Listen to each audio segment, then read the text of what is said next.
你现在花钱买的每一块 CPU、每一张显卡，甚至你戴的智慧眼镜、每天刷的网页，本质上都在为科技巨头失控的算力成本买单。很多人还以为 AI 是普惠大众的技术革命，却没发现一场覆盖算力、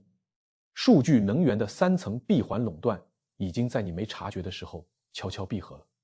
看完这支影片，你会彻底搞懂2026年整个科技产业最核心的死结。为什么砸了几千亿的大模型，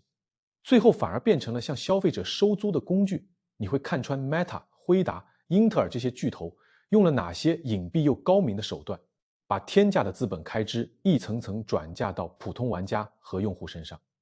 你还会明白，为什么我们曾经熟悉的免费互联网、开源技术氛围，正在以肉眼可见的速度消失。更重要的是，以后你再看到任何科技新闻，不管是芯片涨价、服务订阅，还是发布新硬件，都能顺着这条逻辑链一眼看穿背后的资本算盘，不会再被表面说辞带着走。大家好，我是硅基先知。很多人前段时间应该都刷到了一条很魔幻的新闻， Meta 仅仅是对外宣布了一个新业务，当天就让2家明星算力公司市值蒸发超过180亿美元，而 Meta 自己的市值反而暴涨了1490亿美元。一涨一跌之间，整个云算力赛道的格局直接被改写。但你猜最讽刺的是什么？就在几个月前， Meta 还是这2家公司最大的客户，手里攥着几百亿美元的采购合约，是他们眼里货真价实的大金主。结果转身之间，曾经的客户直接变成了最可怕的竞争对手，连一点缓冲的时间都不给对方留。这件事说白了，就是扎克伯格的一步险棋，也是一步不得不走的棋。过去2年 Meta 砸了整整1450亿美元进去搞大模型、搞 AI 智能体，结果呢，技术上没跑出压倒性的代差，市面上的大模型你追我赶，谁也没比谁强出一个档次，产品上也没拿出真正能杀出重围的杀手级应用。甚至扎克伯格自己在全员大会上都承认 AI 智能体的进展远远没达到预期，一边是迟迟看不到头的盈利预期，一边是每年还在疯狂增长的资本开支。数据中心要建， GPU 要买，电费要付，冷却用水要供，每一项都是深不见底的烧钱黑洞。换成你是一家上市公司的掌门人，股东天天在后面盯着业绩，你会怎么选？ Meta 给出的答案很直接，也很残酷。既然自己烧钱烧不出独门技术，那就把烧钱建起来的基础设施直接拿出来对外出租，靠收租回本。这个内部代号叫 Meta Compute 的新业务，翻译成人话就是 Meta 把自己砸钱建的庞大 AI 数据中心拆成模型托管 API 和 GPU 裸机算力2种产品，直接对外开放出租，正面向 AWS、Azure 还有 Google Cloud 这些传统云服务巨头抢饭吃。你想想， Meta 本身就是全球最大的 GPU 买家之一，手里握着天量的显卡资源，还有自己优化过的网络架构、光模块技术，成本控制能力本来就比专门做算力租赁的新创公司强得多。现在他亲自下场做租赁生意，那些靠着巨头订单活下来的新锐厂商根本没有还手之力。这就好比你开了个大型餐厅，本来长期跟食材供应商合作，每年给对方送几百万的订单，结果后来你发现自己做菜赚不到什么钱，反而厨房和设备闲着也是闲着，干脆把厨房直接对外出租，价格还比供应商的成本价还便宜。那本来给你供货的人瞬间就没饭吃了。所以消息出来当天，算力租赁新锐 CoreWeave 的股价直接暴跌 14%， 单日市值蒸发72亿美元。另一家 Nebius 更惨，暴跌 15.6%，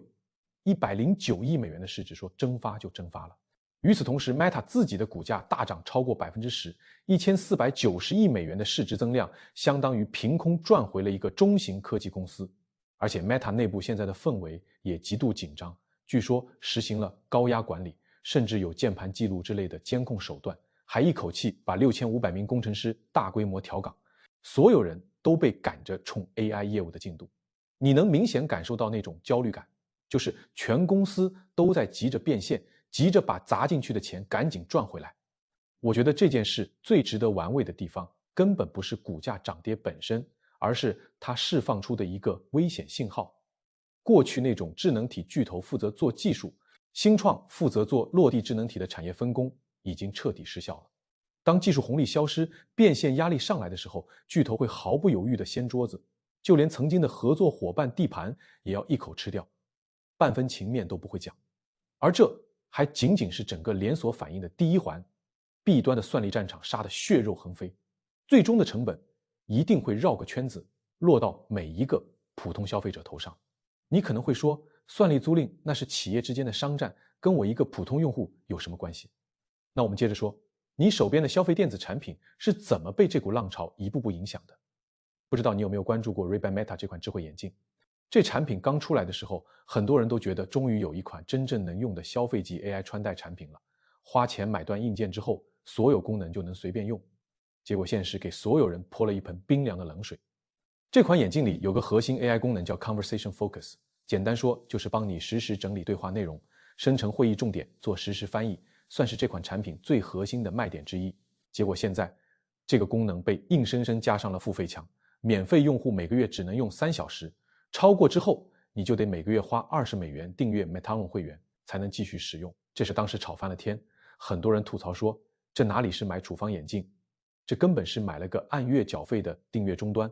本来说好的买断制硬件，结果核心功能被硬生生拆出来单独收租，换谁都会觉得被坑了。你想想那个场景，你花了1-2千块买了一副眼镜，本来以为买回来就能用所有功能，结果用了没多久，弹出一个提示，本月免费时长已用完，想继续用请开通会员。那种感觉就像你买了个电视机，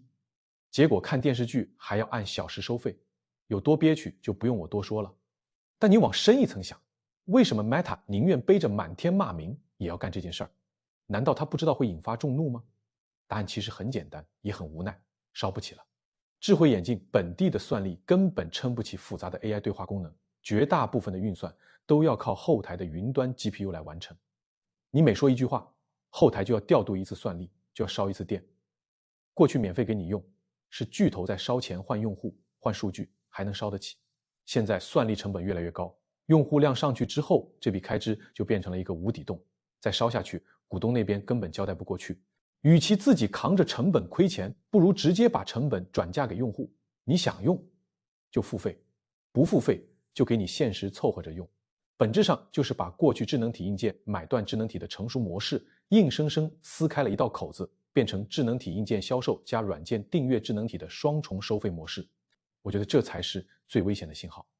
如果这个模式跑通了，未来你手里的手机、计算机、耳机，所有带 AI 功能的硬件都可能变成这个样子。你花几千块买回来的，可能只是一个外壳和基础功能，真正好用的核心 AI 能力，全都要按月付费解锁。到那个时候，你买的不再是产品，而是一张长期的缴费通知单。说到这里，你可能已经有点不舒服了，但这还不是最夸张的。如果说智慧眼镜的订阅是软件层面的变相收费，那接下来上游芯片领域的操作，就是直接在硬件上让你承担技术降级的代价。先说英特尔，前段时间英特尔没有任何官方公告，也没有任何解释，悄悄把2款桌上型处理器的价格给涨了。Core Ultra 7270K Plus 从原来的$299.99涨到$349.99，涨幅16%。Core Ultra 5250K Plus 从$199.99涨到$229.99，涨幅15%。没有说明，没有理由，就这么静静地把官网价格改了。你要买就接受涨价，不买也没有太多别的选择。再说 AMD 最近也通知了合作伙伴 GPU 与显存的捆绑包价格上涨10%，理由也很现实。现在晶圆厂的产能都优先供给利润更高的 HBM 高频宽存储器了，留给消费级显卡用的 GDDR、DDR 存储器产能被严重挤压，成本上来了，价格自然就要涨。说白了，就是 AI 服务器的企业级大单太赚钱，芯片厂商都把最好的产能、最好的资源倾斜给了企业客户，消费级市场的普通玩家就只能减剩下的产能，还要承担产能不足带来的溢价。很多装机玩家应该都有感觉，这2年想装一台性价比高的计算机越来越难了。CPU 涨完显卡涨，显卡涨完存储器涨，预算就那么多，想买新架构的产品，预算够不着，预算够的又都是旧架构的旧货。这种不上不下的尴尬感，其实就是产业成本转嫁最直观的体现。而这里面玩的最明白，算盘打得最精的还得是辉达。2026年了，辉达把2021年发布的 RTX 3060 12GB 重新拿回流片生产，摆上货架，标价$339。你没听错，一张5年前架构的旧显卡，用的还是三星8纳米的旧工艺，现在重新生产拿出来卖，价格比当年初代发售的时候还要贵。很多人骂辉达挤牙膏割韭菜，说这是清库存的把戏。但你仔细想，这背后的算盘简直精确到了骨子里，根本不是清库存这么简单。首先，这张卡用的是旧工艺，产能完全不依赖台积电的先进制程，也不用抢稀缺的 GDDR7 显存，生产成本极低，产能要多少有多少。把它拿出来卡位$300价位段，完全不会影响高端50系显卡的产能和高利润率，相当于用零成本的额外产能，再赚一笔入门市场的钱。其次，这个价位段本来就是玩家数量最多的大众市场，你想买新架构的显卡，不好意思，新卡价格越来越高，普通人根本够不着。那给你一张旧卡，性能够你玩大部分主流游戏，价格看起来也还在预算内，你买还是不买？但代价是什么？你花了和新卡入门款差不多的钱，买到的是5年前的技术架构，享受不到 DLSS 4.5 这些最新的 AI 画面增强技术。高端玩家花大价钱买新卡，体验最新技术，预算有限的普通玩家就只能用旧架构的产品，被牢牢钉在体验的下层。说难听一点，这就是用技术做分层，把玩家按消费能力精准地塞进不同的体验阶层里。你花多少钱就配用什么等级的技术，一分都不会多给你。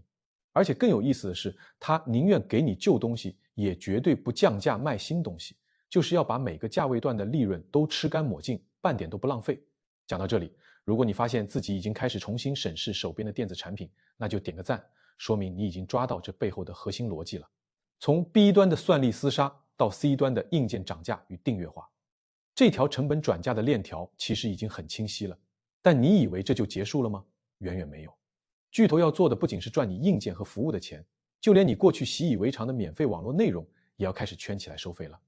不知道你有没有感觉，现在网络上能免费看到的优质内容好像越来越少了。很多网站开始强制登录，很多资料开始设置收费墙，就连曾经随便逛的论坛，现在也各种各样的访问限制。这背后其实也是 AI 产业带来的连锁反应。过去大模型训练靠的就是满网络爬取免费内容，不管是部落格文章、论坛讨论还是新闻报道， AI 爬虫说拿走就拿走，不用给网站主1分钱。网站辛辛苦苦做内容，靠广告赚点微薄的收入，结果反而变成了大模型的免费数据库，连流量都被大模型分走了。这种事儿摆谁身上谁都不干，所以反击终于来了。Cloudflare 最近推出了全网预设新规，自动封杀所有抓取带广告网页的免费 AI 爬虫。不仅如此，他们还推出了一个叫 Pay-per-use 的模式，以后 AI 大模型引用网页内容回答问题的时候，要按使用次数实时给网站主付费分成。这件事的影响其实非常深远。过去我们总说互联网是开放的、共享的，知识和信息是免费流动的，但现在数据变成了有明确价格的资产，你要拿去训练 AI， 要商用可以，得先付钱。而且这里面还有个很有意思的细节，这个规则一出来，最尴尬的其实是 Google， 因为 Google 的爬虫既要做搜寻索引，又要拿数据去训练自己的大模型，这两件事现在是绑在一起的。以后网站主可以选择只允许搜寻爬虫，不允许 AI 训练爬虫，直接拦截 Google 拿数据训练模型的行为。那 Google 搜寻和大模型的数据基础其实就会慢慢动摇，这其实也是巨头之间的博弈，只不过最后受影响的还是普通用户的搜寻体验。与此同时， Reddit 也彻底关闭了旧版网站的匿名浏览功能，强制用户登录才能浏览内容。表面上的理由是防范 AI 爬虫暴力抓取数据，但深层的原因是要保护自己和 Google 每年$6000万的付费数据授权合约。说白了， Reddit 自己已经把平台上的用户生成内容当成了一门可以变现的大生意，它可以把数据打包卖给 Google 这样的大公司，赚取高额的授权费，但绝对不会允许其他 AI 公司免费白嫖自己的数据资产。你看，整个互联网的底层逻辑已经变了。过去是大家免费贡献内容，平台靠广告赚钱，用户免费浏览，是一个开放的生态。现在呢，数据变成了核心生产资料。平台要把它圈起来卖钱，免费的时代就这么悄无声息地结束了。我觉得这里最讽刺的地方在于，当年推动互联网开放共享精神的很多就是现在这些科技巨头。现在为了争夺 AI 时代的数据资源，他们又亲手把这道围墙筑了起来。曾经的开源精神慢慢死了，取而代之的是一个个封闭的围墙花园和越来越高的数据付费门槛。而这还只是第二层垄断。当算力被掌控，数据被圈起来之后，最后一道也是最底层的一道门槛正在被巨头悄悄打开，那就是能源。很多人没有意识到， AI 产业发展到最后，最大的瓶颈根本不是芯片，也不是算法，而是电力和水。一座大型 AI 数据中心耗电量相当于一座中小型城市，冷却用水更是天文数字。随着大模型参数越来越大，算力需求越来越高，公共电网和水资源已经越来越扛不住了，甚至很多地方已经出现了数据中心和居民抢水抢电的情况。怎么解决这个问题？巨头给出的答案是自己建电厂，而且是核电厂。前段时间 Vela Atomics 和辉达在犹他州的发布会上现场点火启动了 Ward 250微型核裂变反应堆。这种反应堆体积很小，可以直接给桌上型计算机或者服务器供电。双方还计划联合建造30TW 的闭环 AI 核电工厂，完全摆脱对公共电网和水资源的依赖。听起来很科幻，对不对？但仔细想，这其实是整个垄断闭环的最后一块拼图。你想，如果巨头连电力都能自己供应，不需要依赖公共基础设施，那他们就真正形成了一个完全闭合的循环，自己有核电厂提供能源，自己有数据中心提供算力，自己有数据资源训练模型，最后通过各种硬件和服务向终端用户收费。从能源到算力，从数据到终端，每一个关键环节都掌握在自己手里，完全不受外部约束。这不是什么科技理想国，这是一个标准的从源头到终端的全链条闭环垄断。其实从很多天马行空的新技术里，你都能感受到这种弥漫全行业的变现焦虑。大家都在疯狂地找出路，找成本下降的空间。比如特斯拉的 Cybercab， 现在在奥斯汀公共道路上拿到了特批，测试没有方向盘、没有刹车踏板的全自动驾驶车辆。就是在跟 NHTSA 1995年规定智能体必须有物理刹车踏板智能体的法规博弈。为什么要冒这么大的舆论风险？因为一旦法规松动，全自动驾驶的商业化就能再往前推一大步，就能早点实现大规模变现。还有 Netflix 和 Eleven Labs 做的事儿，用技术克隆已故喜剧演员 Gene Wilder 的声音来给相关节目做旁白。很多人骂这是赛博式的合法盗墓，不尊重死者。但从商业角度看，这就是注意力经济枯竭之后，大家开始无底线的挖掘内容资源。活人的声音不够用了，就把已故的经典形象拿出来用，本质上还是变现压力逼出来的操作。就连南洋理工大学做的那个所谓赛博蟑螂，给活体蟑螂穿上 3D 打印的微型潜水服，靠化学反应供氧做成水下救援的半生物机器人，听起来很前沿，很有科研感，但背后其实也是同一个逻辑。纯机器人的算力和能耗太高，用活体生物的神经系统来做控制，反而能大幅降低成本。连科研领域都在想尽办法降成本，可见整个产业的成本压力已经大到了什么程度。讲到这里，我们可以把整条逻辑链完整的串起来了。一切的起点是巨头砸了天价资金进入 AI 赛道，却迟迟无法实现预期的商业变现，算力成本越来越高，整个产业出现了投入和产出的严重倒挂。为了消化天价的资本开支，巨头先是在 B 端亲自下场做算力出租，击垮新创公司，把算力的定价权牢牢握在手里，完成第一层算力垄断。与此同时，在 C 端消费市场，他们把云端算力成本层层转嫁给消费者，把曾经买断的硬件功能拆成订阅服务重复收费。在上游芯片领域，把优质产能倾斜给高利润的企业级市场，让普通消费者承担涨价和技术降级的双重代价。接下来，为了掌控 AI 时代的核心生产资料，他们开始圈地数据资源，封杀免费爬虫，推动数据付费化。曾经开放的互联网变成了一个个封闭的收费围墙花园，完成第二层数据垄断。最后，为了摆脱公共基础设施的限制，解决最底层的能源瓶颈，他们开始布局私有能源，甚至微型核电厂，从源头上掌握整个产业的命脉，完成第三层能源垄断。算力垄断、数据垄断、能源垄断3层闭环从上到下层层叠加，形成了一个完美的封闭系统。最后所有的成本、所有的代价都会顺着这个系统落到每一个普通消费者的头上。你得到的可能是越来越聪明的 AI 功能，但与之相伴的是越来越贵的硬件，越来越多的订阅收费，越来越封闭的网络环境，还有越来越大的体验贫富差距。有钱的人可以享受最先进的技术、最完整的服务，而普通人就只能用阉割版的产品、现实的功能承担所有转嫁过来的成本。过去移动互联网时代，我们讲的是技术普惠，是让更多人用更低的成本享受到技术红利。但现在的 AI 时代好像正在往相反的方向走，技术变成了巨头划分地盘的工具，变成了分层收费的依据，变成了筑起围墙的砖瓦。很多人会说，技术发展本来就是这样，有成本就会有收费，商业公司赚钱天经地义。但我觉得，我们真正要警惕的，从来不是技术收费本身，而是当所有关键环节都被少数几家巨头掌控之后，我们会彻底失去议价权。到那个时候，价格涨多少，功能开放多少，数据能不能用，甚至电力够不够用，都不再是市场说了算，而是巨头说了算。你别无选择，只能接受，因为你已经离不开这些服务，也找不到其他替代品。最后想问大家一个问题，如果未来所有的 AI 服务，所有的智能硬件都变成了按月订阅的模式，连基础功能都要按时收费，你能接受吗？如果你觉得这期内容让你对当下的科技产业有了新的认识，记得订阅我的频道，后面我会继续拆解这类看起来热闹，其实水很深的产业话题，帮你看穿表象背后的真实逻辑。